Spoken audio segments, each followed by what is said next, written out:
Welcome back to మనం TV. నేను మీ పవన్ బేస్వాడ.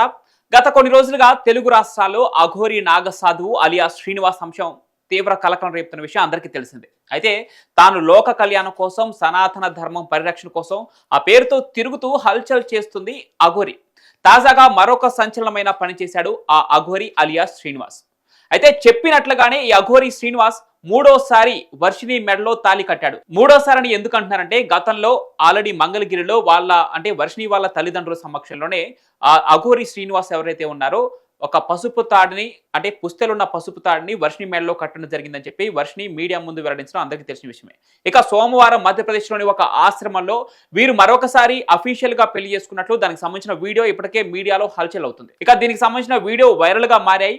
అనేక సాధువుల మధ్యలో, అంటే ఆ అఘోరి శ్రీనివాస్ ఎక్కడైతే సాధన తీసుకున్నాడో అక్కడ తన గురువారి సమక్షంలో అంగరంగ వైభవంగా అఘోరి వర్షిని మెడలో ఈ అఘోరి శ్రీనివాస్ తాళి కట్టడం అందరం చూసాం. ఇక దాని తర్వాత అఘోరి శ్రీవర్షిని ఇద్దరు పరస్పరం దండలు మార్చుకోవటం, అంటే మన తెలుగు సాంప్రదాయం ప్రకారం లేదంటే హిందూ సాంప్రదాయం ప్రకారం పెళ్లిళ్ళు ఎలా జరుగుతాయి సేమ్ అలానే అఘోరి శ్రీనివాస్ తాళి కట్టడం, తలంబ్రాలు పోసుకోవటం, వాళ్ళిద్దరూ అగ్నిగుండం చుట్టూ 7 అడుగులు వేయటం, ఇవన్నీ ఆ వీడియోలో క్లియర్ గా చూస్తున్నాం. ఇక అఘోరి గతంలో వర్షినికి 2 సార్లు తాళి కట్టినట్లుగా తెలుస్తోంది. ఇప్పటికే దానికి సంబంధించిన విషయాలు కూడా వర్షినినే స్వయంగా ప్రకటించడం మనం చూసాం. తల్లిదండ్రుల సమక్షంలో ఒకసారి, అంతకుముందు దేవాలయంలో మరొకసారి, ఇలా 2 సార్లు తన మెడలో తాళి కట్టినట్లుగా స్వయంగా వర్షిని చెప్పింది. అది కూడా చెన్నై వెళ్ళి తన కోసం చిన్ని బంగారు పూసలు తీసుకొచ్చారని చెప్పి ఆ వర్షిని చెప్పడం మనం చూసాం. ఇక సేమ్ అదే టైంలో అఘోరి శ్రీనివాస్ కూడా మాట్లాడాడు. మరోసారి కూడా వివాహం చేసుకుంటా అని, ఈసారి ఇంకా గొప్పగా చేసుకుంటానని చెప్పాడు. కానీ మరొకసారి పెళ్లి చేసుకునేది ఎక్కడ అనేది చెప్పలేదు. ఇక ఇక్కడ విషయం ఏంటంటే, వాళ్ళిద్దరూ పెళ్లి చేసుకొని వాళ్ళిద్దరూ శివపార్వతులకు జన్మదివ్వబోతున్నామంటూ ఒక కామెంట్ చేయడం జరిగింది. అంటే పార్వతీ పరమేశ్వర్లకు వారిద్దరూ జన్మనిస్తారట.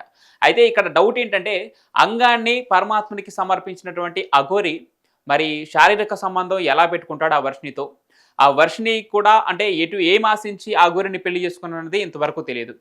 వారు చెప్పడానికి సనాతన ధర్మ పరిరక్షణ, మా ఇద్దరి హ్యాపీ లైఫ్ లీడ్ చేస్తామంటూ ఇప్పటికే వాళ్ళిద్దరు చెప్తున్నా కూడా వారు మామూలుగా అంటే ఒక మానవ సృష్టి ఆ ధర్మం ప్రకారం వాళ్ళు పిల్లగాళ్ళని కంటానికి ఇప్పుడు అనర్హులు. ఎందుకంటే తన అంగాన్ని ఏదైతే ఉందో అంగాన్ని పరమాత్మనికి సమర్పించుకోవాలని చెప్పడం.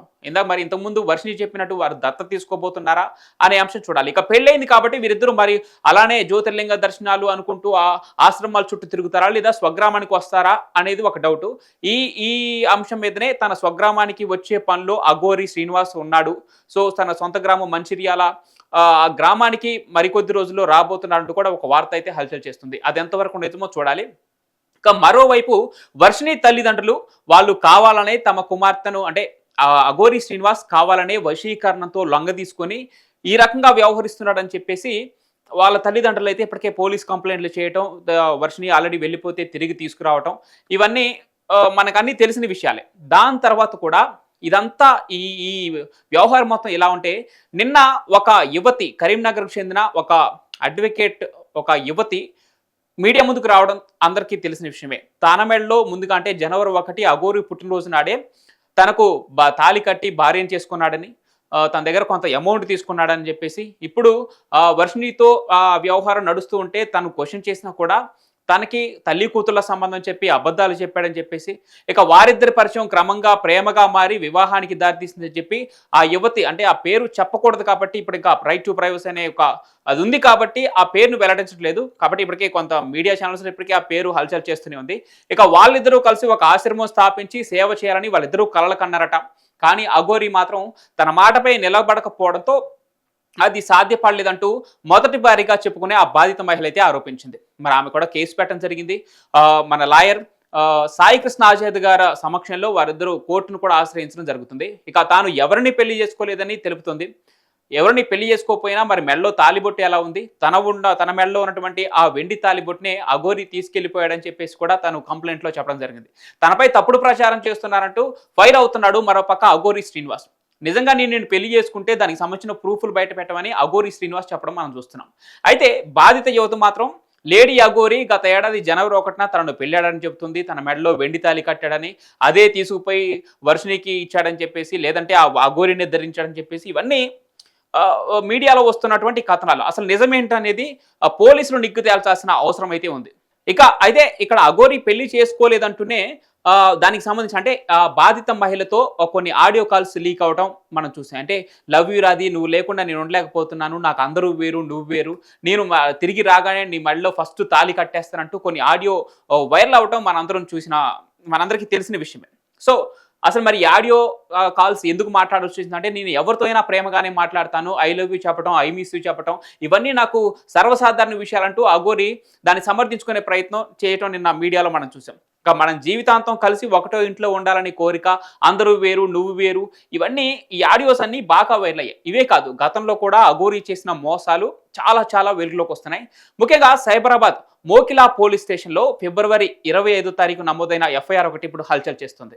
ఈ ఫిర్యాదులో ముఖ్యంగా అఘోరి ఒక మహిళా ప్రొడ్యూసర్కి అంటే నేమ్ వెల్లడించలేం ప్రజెంట్గా ఆ మహిళా ప్రొడ్యూసర్కి పూజ చేస్తారని చెప్పి దాదాపు 10 లక్షల రూపాయలు తీసుకున్నట్లు ఆ బ్యాంక్ స్టేట్మెంట్లు కావచ్చు, ఆ రిసిప్ట్లు కావచ్చు ఇప్పుడు మీడియాలో హల్చల్ చేస్తా ఉన్నాయి. అయితే ఈ 10 లక్షలే కాదు, 10 లక్షల తర్వాత ఈ అఘోరి శ్రీనివాస్ డబ్బులకు మోసం చేయడం అలవాటుగా పనిపెట్టుకున్నాడు కాబట్టి మరో 5 లక్షలు డిమాండ్ చేశాడు. ఆ ఫ్యామిలీ మరొక 5 లక్షలు ఇవ్వడానికి సుముఖంగా లేకపోవడంతో వారిపైన తల్వార్లతో మంత్రశక్తులతో మిమ్మల్ని చంపేస్తాను, అంతం పొందిస్తానని బెదిరింపులకు కూడా పాల్పడ్డట్లు ఇప్పటికే వాళ్ళు ఎఫ్ఐఆర్ నమోదు చేయడం జరిగింది. ఈ ఎఫ్ఐఆర్ కూడా ఫిబ్రవరి 25 తారీఖు నమోదైతే మరి ఇంతవరకు పోలీసులు ఎందుకు యాక్షన్ తీసుకోలేదని కూడా ఒక సందేహం అయితే వస్తుంది. మరి అందుబాటులో లేడు కాబట్టి తీసుకోలేదా, లేదంటే అఘోరి పైన పోలీసులు ఇంకేమన్నా కొత్త కేసులు వస్తాయా అని వెయిట్ చేస్తున్నారా అనేది మాత్రం చూడాలి. ఇలా అఘోరికి సంబంధించిన కొత్త విషయాలు వెలుగులోకి వస్తున్నాయి. మరి ఇప్పటికే నమోదైన కేసుల విషయంలో పోలీసులు ముందు దర్యాప్తు వేగవంతం చేసి అఘోరిని అదుపులోకి తీసుకుంటారా, అసలు ఇంకా బాధితులు ఎంతమంది ఉన్నారు, పూర్తిగా వెలుగులోకి తీసుకొచ్చే ప్రయత్నం చేస్తారా అనేది మాత్రం చూడాలి.